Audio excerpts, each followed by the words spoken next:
أعوذ بالله من الشيطان الرجيم. بسم الله الرحمن الرحيم. يا أيها الذين آمنوا استعينوا بالصبر والصلاة إن الله مع الصابرين ولا تقولوا لمن يقتل في سبيل الله أموات బల్ అహ్యాఉ వలాకిన్ లా తష్కురూన్. సదకల్లాహుల్ అజీమ్. అనంత కరుణామయుడు, అపార కృపాశీలుడు, పాలకుడు, పోషకుడు, సర్వలోక ప్రభు అయిన అల్లాహ్ శుభనామంతో ప్రారంభిస్తున్నాను. సోదరులారా, సోదరిమణులారా, అయ్యలారా, అమ్మలారా, అస్సలాము అలైకుం రహమతుల్లాహి వబరకాతుహు. ఇంతవరకు మీ ముందు మానవులందరి మార్గదర్శక గ్రంథం విశ్వప్రభు అల్లాహ్ అవతరింపజేసినటువంటి చివరి దైవ గ్రంథమైన దివ్య ఖురాన్ నుండి 2వ అధ్యాయం 153వ వాక్యం యొక్క అరబీ మూలంను పఠించడం జరిగింది. దీని యొక్క అనువాదం: ఓ విశ్వాసులారా, సహనం ద్వారా, నమాజు ద్వారా అల్లాహ్ యొక్క సహాయాన్ని అర్థించండి. సహనం గలవారికి అల్లాహ్ తోడుగా ఉంటాడు. అల్లాహ్ మార్గంలో చంపబడిన వారిని మీరు మృతులుగా భావించకండి. వాస్తవానికి వారు సజీవులు, కానీ మీరు వారి జీవితాన్ని గ్రహించలేరు. సోదరులారా, ఈరోజు ఒక అతి ముఖ్యమైనటువంటి విషయాన్ని గురించి మనం మాట్లాడుకోవడానికి ప్రయత్నం చేద్దాం. అదేమిటంటే, ఈరోజు మన యొక్క జీవితాన్ని మార్చే రోజు. మనము ఈ రోజున సరైన నిర్ణయాన్ని తీసుకున్నట్లయితే రాబోయే 5 సంవత్సరాలు కూడా మన జీవితము సరైన మార్గంలో ఉంటుంది. లేనట్లయితే మరి చాలా భయంకరమైనటువంటి ఆపదలకు, కష్టాలకు మనము లోనవ్వాల్సి ఉంటుంది. కాబట్టి సోదరులారా, ఈ రోజున మనము ఈ విషయాన్ని గురించి మనము మాట్లాడుకోవడానికి ప్రయత్నం చేద్దాం. ఎందుకంటే సోదరులారా, మనిషి జీవితం అనేది కేవలము ఆరాధనాలయానికి పరిమితం కాదు. 4 గోడల మస్జిద్కో, లేకపోతే గుడికో, లేకపోతే చర్చికో అతని జీవితం ఎంత మాత్రం కూడా పరిమితం కాదు. మనిషి జీవితము అనేక రంగాలమయము. ఆర్థిక రంగం ఉంటుంది, నైతిక రంగం ఉంటుంది, సామాజిక రంగం ఉంటుంది, రాజకీయ రంగం ఉంటుంది. ఇన్ని రంగాలు కలిస్తేనే మనిషి జీవితము. కాబట్టి దైవము మనిషిని ఆరాధనకు మాత్రమే పరిమితం చేయలేదు సోదరులారా. అతని జీవితంలో ఎదురయ్యే అన్ని రంగాలను కూడా సంస్కరించాడు. అందులో ఒక రంగం ఏమిటంటే, అతి ముఖ్యమైనటువంటి రంగం ఏమిటంటే అతని రాజకీయ రంగం. ఎందుకంటే మనిషి తన జీవితం అంతా అతని రాజకీయ రంగంతోనే ముడిపడి ఉంటుంది. మరి వారు సరైన నిర్ణయాలు తీసుకున్నట్లయితేనే, మన ప్రభుత్వము సరైన నిర్ణయాలు తీసుకున్నట్లయితేనే, మానవ సంక్షేమానికి, మానవ శ్రేయస్సుకి సంబంధించిన నిర్ణయాలు తీసుకున్నట్లయితే మన జీవితము సాఫీగా ఉంటుంది. లేనట్లయితే ఉదాహరణకు చూడండి, పెట్రోల్ ధరలు పెరిగాయనుకోండి, కిరోసిన్ ధరలు పెరిగాయనుకోండి, బియ్యం ధరలు పెరిగాయనుకోండి. ఈ విధమైనటువంటి ధరల పెరుగుదలతోటి మనిషి సతమతం అయిపోతుంటే అతను తన ఆరాధన ఏ విధంగా అతను ఏకాగ్రతతో చేయగలడు ఒకసారి ఆలోచించండి. కాబట్టి అతని బయట జీవితము మరి శాంతిగా ఉన్నప్పుడు మాత్రమే అతను తన ఆధ్యాత్మిక జీవితము, తన దైవానికి సంబంధించినటువంటి జీవితం కూడా అతనికి శాంతిగా ఉంటుంది. లేకపోతే బయట అనేక సమస్యలు ఉన్నప్పుడు అతని ఆరాధన కూడా అదే విధంగా ఉంటుంది. కాబట్టి సోదరులారా, ఈ రోజున మనం ఒక అతి ముఖ్యమైనటువంటి విషయాన్ని గురించి మాట్లాడుకుందాము. ఇక్కడ ఒక ప్రశ్న ఏమిటంటే, అదేమిటంటే రాజకీయ రంగానికి, మరి ఆధ్యాత్మిక రంగానికి, దైవానికి ఏంటంటే సంబంధం అని. మరి ఇప్పుడే నేను చెప్పడం జరిగింది, మనిషి ఎదుర్కొనే అన్ని రంగాలలో ఉన్న సమస్యలను పరిష్కరించగలిగేదే దైవ ధర్మము. మనిషిని దైవం పుట్టించి ఆరాధనాలయానికి పరిమితం చేయలేదు సోదరులారా. అతని యొక్క అన్ని సమస్యలను కూడా పరిష్కరించే విధంగా అతని జీవితానికి సంబంధించినటువంటి అన్ని వ్యవహారాలకు అతను దైవము మనకు ఆజ్ఞను ఇవ్వడం జరిగింది. ఏ విధమైనటువంటి రాజకీయ రంగం ఉండాలి, ఏ విధమైనటువంటి నాయకులను మనం ఎన్నుకోవాలి, మన యొక్క బాధ్యతలు ఏమిటి, ఈ విషయాలన్నిటిని కూడా దైవం మనకు బోధించడం జరిగింది. కాబట్టి మనిషికి సంబంధించినటువంటి ఏ రంగం కూడా బయట లేదు సోదరులారా, అంటే దైవానికి అతీతంగా లేదు. అన్ని రంగాలను కూడా దైవం మనకు సంస్కరించాడు. కాబట్టి రండి, మనం ప్రధానంగా ఒకటి జ్ఞాపకం పెట్టుకోవాల్సిన విషయం ఏంటంటే, మనము భారతీయ పౌరులము. మన రాజ్యాంగం మనకు ఇచ్చినటువంటి అద్భుతమైనటువంటి అమూల్యమైనటువంటి ఒక నమ్మకము, ఒక అమానత, ఒక అప్పగింత ఏమిటంటే ఓటు అనే హక్కు. కాబట్టి ఈ ఓటు హక్కును మనము చాలా జాగ్రత్తగా వినియోగించుకోవాలి. మనం ఏమాత్రం కూడా దీనిని నిర్లక్ష్యం చేయకూడదు. చాలామంది నిర్లక్ష్యం చేస్తుంటారు. మనం వేయకపోవడం వలన, నేను ఒక్కడిని వేయకపోవడం వలన వచ్చినటువంటి నష్టం ఏమిటి అని చెప్పేసి. చూడండి సోదరులారా, మన ఓటింగ్ శాతము 60% మించి పడడం లేదు. అంటే 40% మంది, 100 మందిలో 40 మంది ఓటే వేయడం లేదు. వేసిన 60 మందిలో ఎవరికైతే 25 ఓట్లు కానీ లేకపోతే 30 ఓట్లు ఎవరికైతే వస్తాయో అతను గెలవడం జరుగుతుంది. అంటే చూడండి, 70 మంది కాదన్నా కూడా 30 మంది ఒప్పుకున్నట్లయితే అతను మన నాయకుడే కూర్చుంటున్నాడు. కాబట్టి సోదరులారా, మనలో ప్రతి ఒక్కరం కూడా ఈ ఓటు అనే ఈ ఆయుధాన్ని మనం ఉపయోగించుకోవాలి. సరైన పద్ధతిలో మనం ఉపయోగించుకోవాలి. ఉదాహరణకు చూడండి, కత్తి ఉన్నదనుకోండి, మనము దాన్ని కూరగాయలు తరుపుకోవడానికి కూడా ఉపయోగిస్తాము. అదేవిధంగా ఒకరి ప్రాణాన్ని తీయడానికి కూడా అది ఉపయోగపడుతుంది. ఇదే విధంగా ఈ ఓటు అనే హక్కును మనము సరైన పద్ధతిలో, సరైన రీతిలో మనము ఉపయోగించుకున్నట్లయితే మరి సరైనటువంటి నాయకులు మనకు రాజ్యాధికారులుగా వస్తారు. ఒకవేళ మనము దీనిని దుర్వినియోగపరిచినట్లయితే మరి సరైన నాయకులు రానప్పుడు మరి ఆ బాధలన్నీ కూడా మనమే పడతాము. వారు ఎంత మాత్రం కూడా సంబంధం ఉండదు వారికి. కాబట్టి సోదరులారా, ప్రధానంగా మనము ఒకటి జ్ఞాపకం పెట్టుకోవాల్సిన విషయం ఏమిటంటే, ఈ ఓటు అనే హక్కు ప్రభుత్వం మనకి ఇచ్చింది కాదు సోదరులారా. ఇది దైవం మనకి ఇచ్చినటువంటి ఒక అవకాశము, మంచి నాయకులను మనం ఎన్నుకోవడానికి. ఎందుకంటే వారు చేసే నిర్ణయాల ఆధారంగానే మన జీవితం ముడిపడి ఉంటుంది. వారు స్వలాభం కోసం నిర్ణయాలు తీసుకున్నట్లయితే మనము అనేక రకాల బాధలు పడుతున్నప్పుడు మరి మన ఆధ్యాత్మిక రంగం కూడా, దైవానికి సంబంధించిన ఆరాధనా రంగం కూడా మరి ఒడిదుడుకులకు లోనే ఉంటుంది. ఇంటి నిండా సమస్యలు ఉన్నప్పుడు మరి మనం ఏ విధంగా స్థిమితంతో, ఏకాగ్రతతో ఆరాధన చేయగలం? కాబట్టి సోదరులారా, అందుకే దైవం ఇచ్చినటువంటి ఇది ఒక అప్పగింత అని చెప్పేసి మనము జ్ఞాపకం పెట్టుకోవాలి. ఒకవేళ దీన్ని మనం సరిగ్గా వినియోగించకపోతే దైవం మనల్ని ప్రశ్నిస్తాడు. నేను నీకు ఈ అవకాశాన్ని ఇచ్చాను, ఒక మంచి నాయకుడిని నువ్వు ఎన్నుకోవడానికి, నీవు దాన్ని సరైన రీతిలో ఎన్నుకోగలేదు. నీ యొక్క ఓటు హక్కును నువ్వు అమ్ముకున్నావు. ఓటు హక్కును నువ్వు ప్రలోభాలకు లోనైపోయి నీవు దుర్వినియోగపరిచావు అని దైవం మనల్ని ప్రశ్నించడా? ఒకసారి ఆలోచించండి సోదరులారా.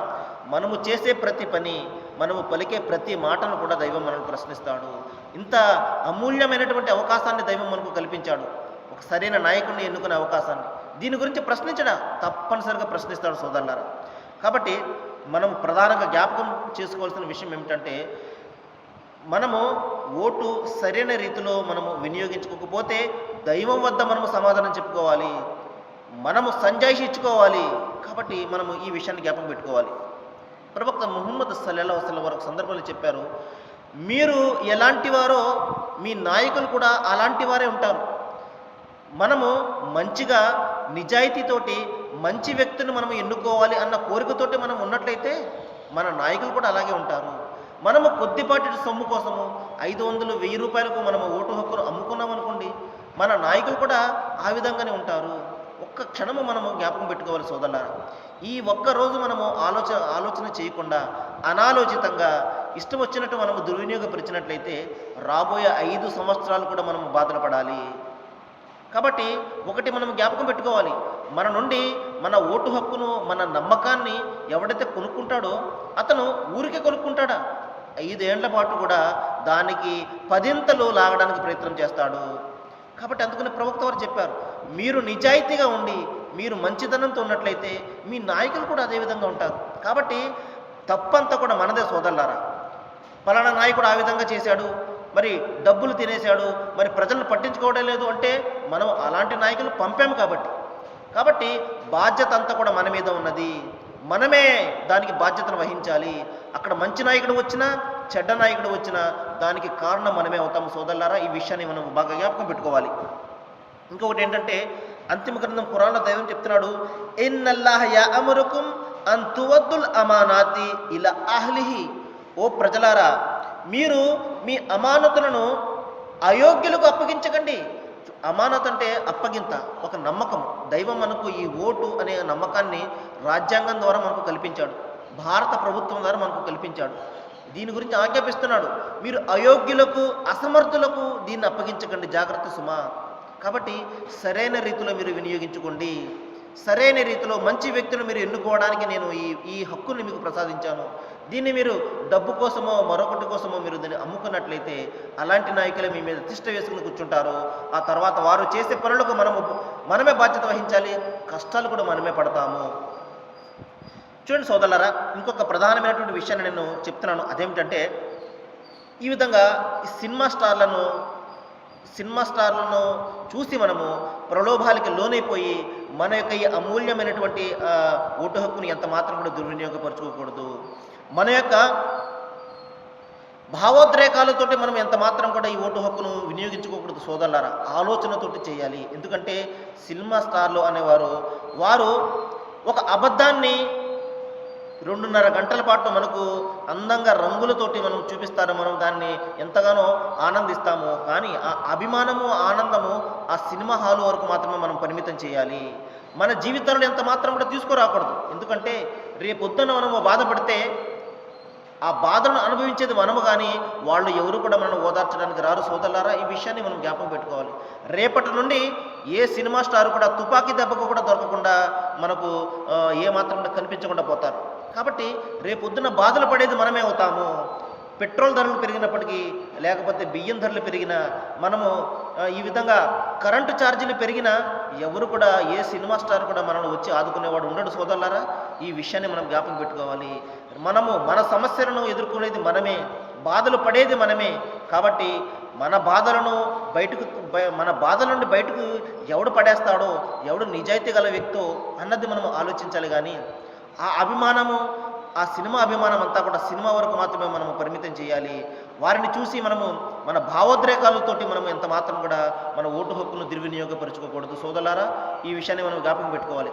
ఇంకొక ప్రధానమైన విషయం ఏంటంటే, మనము చేసే పని వలన మనమే కాదు, మన ఏమాత్రం కూడా సంబంధం లేని వారిని కూడా మనం బాధపడతాము. చూడండి, కొంతమంది ఉంటారు తమ ఓటు హక్కును అమ్ముకుంటారు, మరి కొంతమంది ఉంటారు నిజాయితీతోటి ఓటేస్తారు. కానీ ఈ విధంగా ఓటు హక్కును అమ్ముకున్న వాళ్ళ ద్వారా ఒక అవినీతిపరుడైనటువంటి రాజకీయ నాయకుడు మరి ప్రభుత్వాధికారిగా, లేకపోతే మరి ప్రభుత్వాన్ని ఏర్పాటు చేసేవాడుగా మారాడనుకోండి, నిజాయితీగా ఓటు వేసే వాళ్ళు కూడా అతనితోటి బాధపడతారు. కాబట్టి మనము చేసే పని వలన మనమే కాదు, మనం ఎవరైతే ఏమాత్రం కూడా తప్పనేది ఎరుగరో వారిని కూడా మనం బాధ పెట్టే వాళ్ళం అవుతున్నాం. ఈ విషయాన్ని కూడా మనము జ్ఞాపకం పెట్టుకోవాలి. కాబట్టి సోదరులారా, ఎవరైతే కుల మతాల పేరుతోటి చిచ్చు పెట్టి మరి పబ్బం గడుపుకోవాలని ఎవరైతే ప్రయత్నిస్తుంటారో, ప్రజలను కులాల పేరుతోటి, మతాల పేరుతోటి విడదీయడానికి ఎవరైతే ప్రయత్నం చేస్తుంటారో, ఈ విధమైనటువంటి ఆలోచన ధోరణి ఎవరైతే కలిగి ఉంటారో వారికి మనం ఎంత మాత్రం కూడా అవకాశం ఇవ్వకూడదు సోదరులారా. ఎందుకంటే మన భారతదేశము మరి భిన్నమైన సంస్కృతులకు నిలయము ఇది. మరి ఇందులో రకరకాలైనటువంటి వర్ణాల వారు ఉన్నారు, రకరకాలైనటువంటి కులాల వారు, మతాల వారు, మరి అందరూ కూడా కలిసి మరి ఎంతో అన్నదమ్ముల మాదిరిగా జీవితం గడిపే అందమైనటువంటి దేశం మనది. కాబట్టి ఈ దేశంలో మరి ఈ విధంగా కులాల మతాల పేరుతోటి చిచ్చు పెట్టేవారిని మనం ఎంత మాత్రం కూడా అవకాశం ఇవ్వకూడదు. ఎవరైతే మత సామరస్యాన్ని కాపాడతారో, ఎవరైతే కులమతాలకు అతీతంగా ప్రజలందరినీ కూడా ప్రేమించగలుగుతారో, ఎవరైతే అందరికీ సమానమైనటువంటి న్యాయాన్ని చేస్తారో వారికి మాత్రమే మనం అవకాశం ఇవ్వాలి. కాబట్టి సోదరులారా, కులాల ప్రాతిపదికన, మతాల ప్రాతిపదికన మనం ఎంత మాత్రం కూడా మన ఓటు హక్కును వినియోగించుకోకూడదు. మన ప్రజలకు ఏ విధమైనటువంటి సంక్షేమాన్ని చేస్తారు, వాళ్ళు ప్రజలకు ఏ విధమైనటువంటి మంచి పనులు చేస్తారు, ఈ విధమైనటువంటి ఆలోచన కలిగి మనము ఒక ఆలోచన చేసి ఆలోచించి మనము మన యొక్క ఓటును హక్కును వినియోగించుకోవాలి. అనాలోచితంగా మనము చేసినట్లయితే రాబోయే 5 సంవత్సరాలు కూడా బాధపడేది మనమే.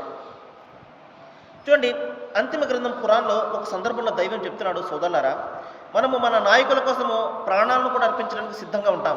ఈ ప్రపంచంలో అతను ఒక కనుసైగతోటి మరి సైన్యం మాదిరిగా అతనికి సహాయం చేస్తూ ఉంటాం.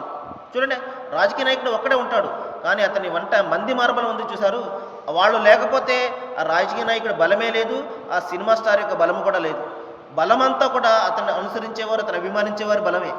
దైవము మరి మరణం తర్వాత ఈ విధమైనటువంటి అనుబంధం, అభిమానము అక్కడ కూడా ఉంటాయా లేదా ఇక్కడ చెప్తున్నాడు చూడండి. అల్లా వారిని శిక్షించే సమయాన, ఎందుకంటే శిక్షిస్తాడు, ఎవరైతే మరి దైవం ఇచ్చినటువంటి అప్పగింతను మరి దుర్వినియోగపరుస్తారో, ఎవరైతే దైవం ఒక్కడిని మాత్రమే ఆరాధించండి అయ్యా, మీ మనసులో ఆయన పట్ల మాత్రమే మీరు ఆరాధనను, ప్రేమను కలిగి ఉండండి అని ఆయన ఆజ్ఞాపిస్తే, మనము మరి ఆ సినిమా స్టార్లను మన రాజకీయ నాయకులు మన గుండెల్లో పెట్టుకున్నాము. దైవం మాదిరిగా వారిని ఆరాధించడము మనం చూస్తూనే ఉన్నాము. మరి అతని హృదయంలో దైవానికి చోటు ఉంటుందో లేదో కానీ ఆ పలానా సినిమా స్టార్కి లేకపోతే రాజకీయ నాయకి మాత్రము చాలా పెద్ద స్థానం ఉంటుంది. మరి అటువంటి పనులు చేసినట్లయితే మరి నరకం కాకపోతే ఇంకేంటండి? దైవం అదే చెప్తున్నాడు. దైవం వారిని శిక్షించే సమయాన ప్రపంచంలో ఎవరైతే నాయకుల అడుగుజాడలో నడుస్తారో వారు తమ అభిమానులతోటి ఏ మాత్రం కూడా సంబంధం లేని విధంగా ప్రవర్తిస్తారు. చూడండి సోదరులారా, భయంకరమైనటువంటి ఒక సత్యాన్ని గురించి దైవం చెప్తున్నాడు. ప్రపంచంలో ఎంతగానో అభిమానిస్తున్నాం మనము, కానీ పరలోకంలో ఆ విధమైనటువంటి ప్రేమాభిమానాలు అంతా కూడా ఏమి కూడా ఉండవు. ఎవరికి ఏమాత్రం కూడా సంబంధం లేని విధంగా ప్రవర్తిస్తారు. అప్పుడు వీరికి తెలిసి వస్తుంది సత్యం. అప్పుడు దైవం వద్ద వాళ్ళు అంటారు, ఓ దైవమా, నాకు మరొక అవకాశం ఇవి. వీరు ఏ విధంగా అయితే మా నాయకులు మమ్మల్ని తిరస్కరిస్తున్నారో అదేవిధంగా మేము కూడా వీరిని తిరస్కరిస్తాము, మా కాళ్ళ క్రింద వేసి వీళ్ళని తొక్కుతాము, మాకు ఒక్కసారి అవకాశం ఇయ్యని చెప్పేసి అక్కడ దైవాన్ని బ్రతిమాలడం జరుగుతుంది. కాబట్టి సోదరులారా, ఈ అభిమానము మనము కేవలము పరిమితంగా మాత్రమే అక్కడ పెట్టవలసి ఉంటుంది. మన జీవితాలలో మనము దాన్ని తీసుకొచ్చినట్లయితే బాధలు పడేది మనమే. చూడండి, మరి నిజమైనటువంటి నాయకుడిని మనం ఎన్నుకోవాలంటే నిజమైన నాయకుడు ఏ విధంగా ఉండాలి? మరి ప్రవక్త ముహమ్మద్ సల్లల్లాహు అలైహి వసల్లం వారు చెప్తున్నారు, ఎవరైతే తన జాతికి సేవ చేస్తాడో నిస్వార్థంగా, అటువంటి వాడే నిజమైనటువంటి నాయకుడు అవుతాడు. తన వారి గురించి కాకుండా, తన కులం వారి గురించి, తన మత వారి గురించి కాకుండా, తన ప్రాంతం వారి గురించి కాకుండా, సర్వలోకాన్ని గురించి, అంటే సర్వలోక ప్రజలను గురించి, సమస్త ప్రజలను గురించి, సర్వేజన సుఖినో భవంతు అని చెప్పేసి పెద్దలు చెప్తారు. ఈ విధంగా సమస్త ప్రజలందరూ కూడా బాగుండాలి అన్న కోరికతోటి ఎవరైతే కృషి చేస్తాడో వాడు నిజమైనటువంటి నాయకుడు అని చెప్పేసి ప్రవక్త వారు చెప్పారు. ఇంకా మరొక సందర్భంలో అంతిమ ప్రవక్త ముహమ్మద్ సల్లల్లాహు అలైహి వసల్లం వారు చెప్తున్నారు, ఎవరైతే నాయకుడు ప్రజా సంక్షేమాన్ని విడిచిపెట్టేస్తాడో, ప్రజల గురించి ఆలోచించడో, మరి అటువంటి వాడు స్వర్గానికి పోలేడు అని చెప్పేసి ప్రవక్త ముహమ్మద్ సల్లల్లాహు అలైహి వసల్లం హెచ్చరించారు. మరి రకరకాల వాగ్దానాలు చేస్తుంటారు, అనేక రకాల ప్రలోభాలకు గురి చేస్తుంటారు.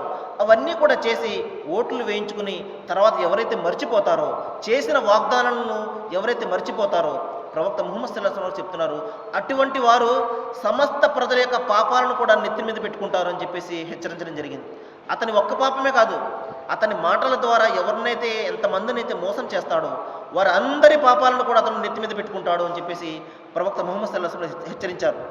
కాబట్టి సోదరులారా, నాయకత్వాన్ని మనం ఎంత మాత్రం కూడా కోరుకోకూడదు. ఒకవేళ మనము కోరుకోకుండానే నాయకత్వం లభించినట్లయితే దేవుని యొక్క అండ దక్కుతుంది. కానీ మన ప్రస్తుత రాజకీయాలు చూస్తున్నాము, ఎగబడిపోయి మరి నాకు కావాలి అని చెప్పేసి వారందరూ కూడా ఈ విధంగా ముందుకు రావడం మనం చూస్తున్నాం. ప్రజలందరూ కూడా కావాలని చెప్పేసి ఎవరిని కూడా ఎన్నుకోరు, కానీ వారే నాకు ఈ పదవి కావాలని చెప్పేసి ముందుకు వస్తుంటారు. మరి ప్రవక్త ముహమ్మద్ వారు చెప్పారు, మీరు నాయకత్వాన్ని ఆశించకుండానే మీకు లభించినట్లయితే దేవుని యొక్క సహాయం మీకు లభిస్తుంది. మరి మీరు కోరుకునే తర్వాత మీకు లభించినట్లయితే దాని బాధ్యత మీరే వహించాలి అని చెప్పేసి ప్రవక్త వారు చెప్పడం జరిగింది.